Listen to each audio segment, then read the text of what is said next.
Just get over it. Like, slavery was a long time ago, all right? Why can't they just move on? Well, this is sort of precious coming from people who set off fireworks every July 4th. Because that's some old too, right? Like Independence Day, that didn't happen last week, right? We didn't break away from the British last Thursday. That's some old but we're still celebrating that. So when it's stuff that makes us feel good, we love it. When it's stuff that makes us feel better than others, superior, like we're the greatest people in the greatest country ever struck off from the forehead of God Almighty, oh, we'll remember that forever. We just don't like the stuff that brings us up a little short, makes us look a little less than superior, maybe not quite as good as we'd like to believe.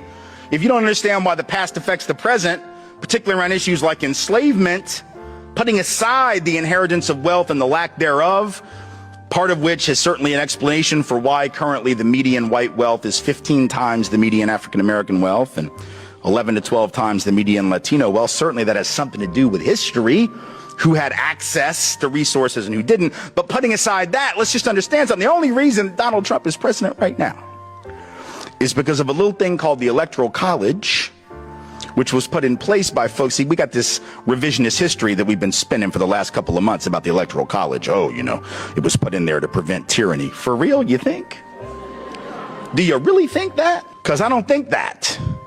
Right? That might have been one of the things that folks were concerned about, but it was also put in because folks like the folks in Virginia, in the bigger slaveholding states, right, didn't want direct democracy or anything even remotely like it because it would have hurt them, because so much of their population was not enfranchised, right? So much of their population in some areas, 40% or over half of the people in some of those slaveholding states were what? Disenfranchised, counted as 3/5 of a human being, not considered people. And if you had anything remotely resembling direct democracy, those states would have been harmed by that. So in fact, the Electoral College was in part a compromise with slaveholding states, states who were dependent upon enslavement as a mechanism of economic development so as to improve their political position vis-a-vis non-slaveholding states.